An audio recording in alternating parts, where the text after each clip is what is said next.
L'Assemblée nationale dit oui au mariage pour tous, un vote solennel suivi avec émotion, notamment à la Lesbian and Gay Pride à Montpellier, alors que les opposants restent, eux, mobilisés dans la région.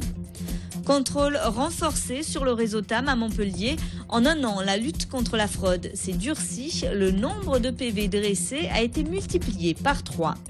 Le transport fluvial, une voie à exploiter pour les transports de marchandises.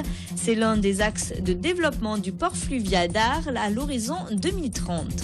Et puis en fin de journal, embarquement pour l'Odyssée gauloise. Il y a plus de 2600 ans, les Grecs sillonnaient la Méditerranée et notamment le Languedoc-Roussillon. Des expéditions à revivre dès vendredi sur le site archéologique de Latara.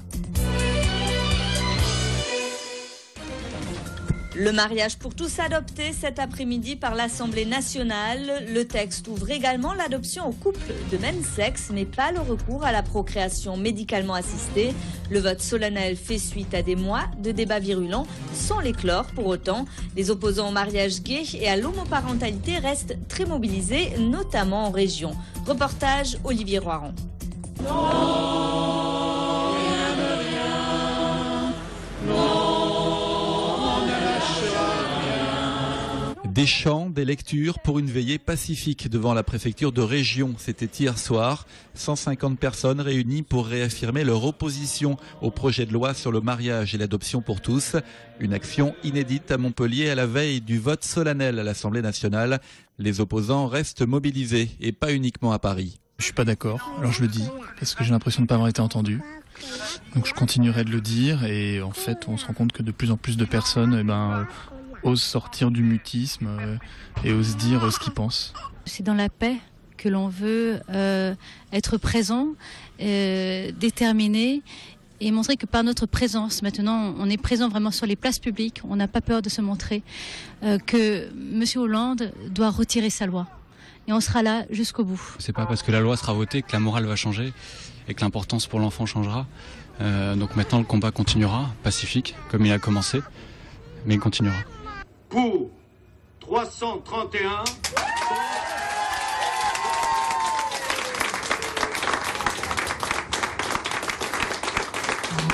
17h cet après-midi, la loi vient d'être votée à l'Assemblée nationale. Dans les locaux montpelliérains de la Lesbian and Gay Pride, la joie submerge son président, Vincent Autain. Il devrait être le premier marié homosexuel de France. C'est le combat de toutes ces personnes en fait. De toutes ces personnes. Enfin, moi je suis que la partie visible, mais c'est le combat des militants, c'est le combat de l'égalité. C'est waouh.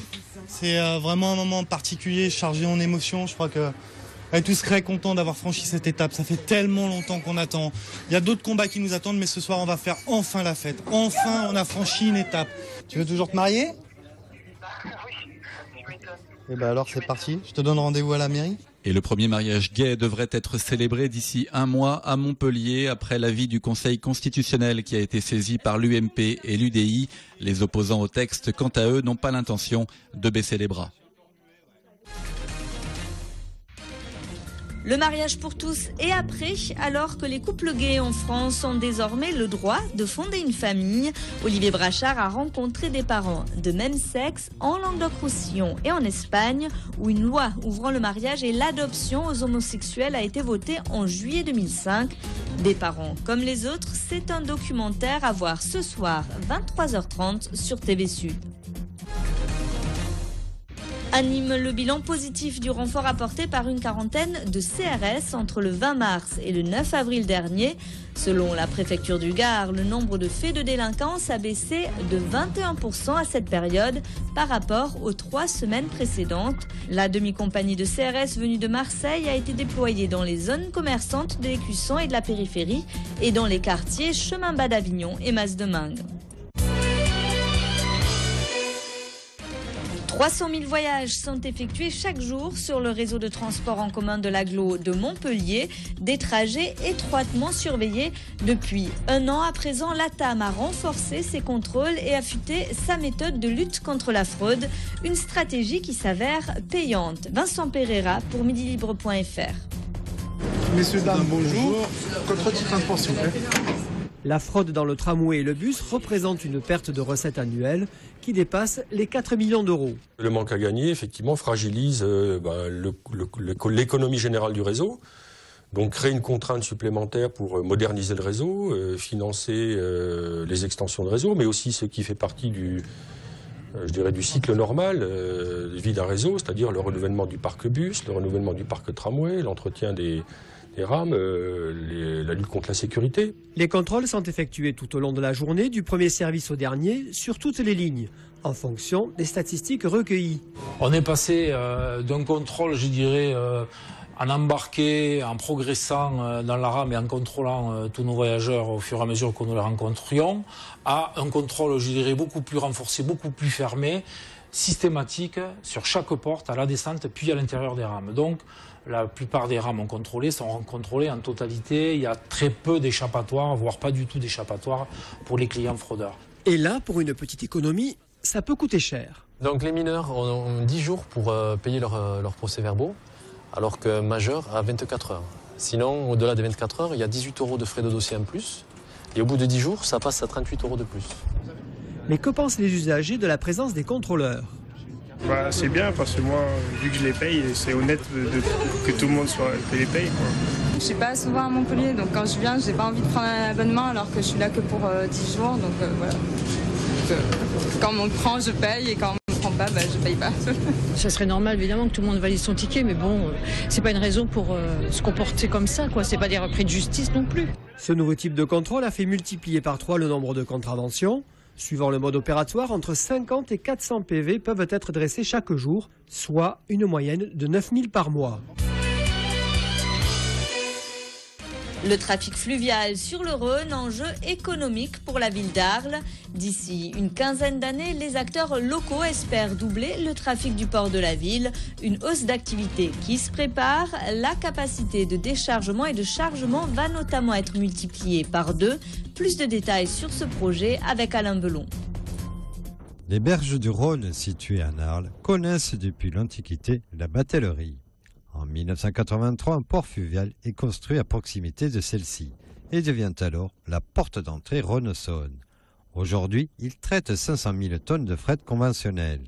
Mais l'avenir du transport fluvial devient un enjeu économique et il doit donc augmenter sa capacité. L'objectif, c'est avec cette extension, c'est de se permettre d'accueillir des lignes régulières fluviales conteneurisées.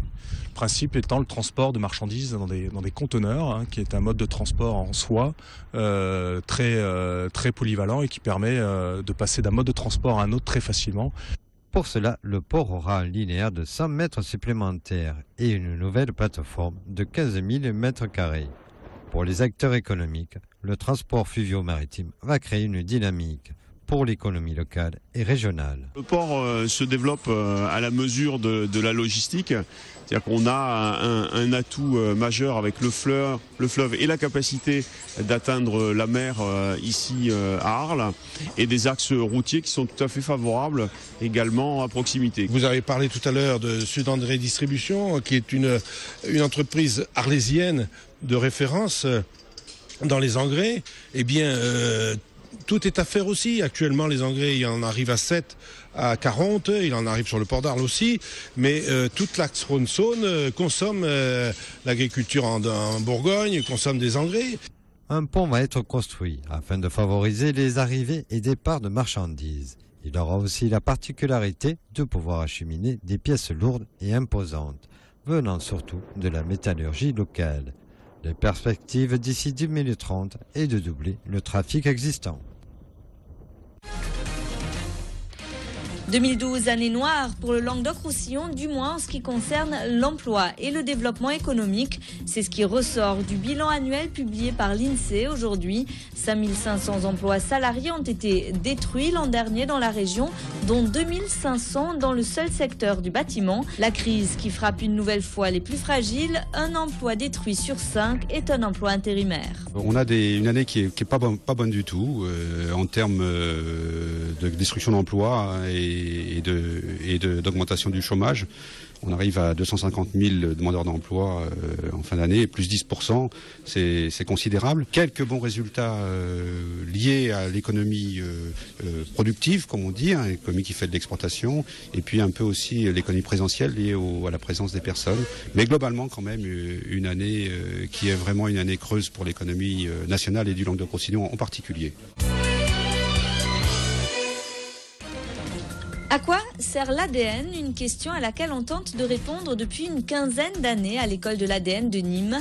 L'Institut propose initiation et formation aux sciences biologiques et leur application au quotidien. Depuis, 11 écoles de l'ADN de Nîmes ont été ouvertes dans le monde. Reportage à l'occasion d'un atelier de criminologie. Olivier Michel. Comment trouver et exploiter une trace ADN dans une scène de crime? Tel est l'objet de l'atelier criminalistique organisé au sein de l'école ADN de Nîmes. Sur place, un véritable expert, technicien de l'identité judiciaire, est venu révéler les savoir-faire de la police scientifique. Là, ici, on va pas voir grand-chose. On va voir effectivement une petite trace. Là, vous allez avoir le fond qui vous apparaître très clair et la trace de sang qui est quasiment noire. Un ADN qui permet de tracer et d'identifier un individu, mais qui permet également de déterminer sa toxicologie, et ce, sur plusieurs mois, en fonction de la longueur de ses cheveux. Si l'on retrouve par exemple un cheveu qui fait 10 cm de long, eh bien on va pouvoir espérer retrouver toutes les traces ou tous les éléments qu'une personne aurait pu absorber. Entre autres, on va rechercher des substances illicites, comme de la cocaïne, de la tétracaïne, du tétrahydrocannabinol, c'est-à-dire du cannabis. Eh bien, on va essayer de retrouver ceci et donc sur une période de 10 mois. Donc les affaires sont multiples. On connaît bien l'affaire de Britney Spears lorsqu'elle avait eu ce procès où elle voulait avoir la garde de ses enfants. Eh bien, lors de son procès, elle était arrivée donc les cheveux entièrement rasés, tout simplement. Pourquoi? Eh bien parce qu'elle ne voulait pas qu'on puisse retrouver donc des traces donc de prise de produits stupéfiants. Mais c'est dans le domaine médical que la connaissance et l'utilisation de notre phrase ADN, unique et spécifique à chaque individu, sera révolutionnaire. Par exemple pour diagnostiquer des maladies génétiques et pour pouvoir mettre par exemple en place donc des stratégies thérapeutiques. Dans un futur proche, notre phrase ADN pourrait figurer sur notre carte vitale car elle permet de repérer les maladies génétiques rares et révèle les terrains favorables au développement d'autres maladies cardiovasculaires, diabète ou cancer. Cela s'appelle de la médecine prédictive, des avancées qui font déjà débat car ces diagnostics seraient possibles dès le stade embryonnaire.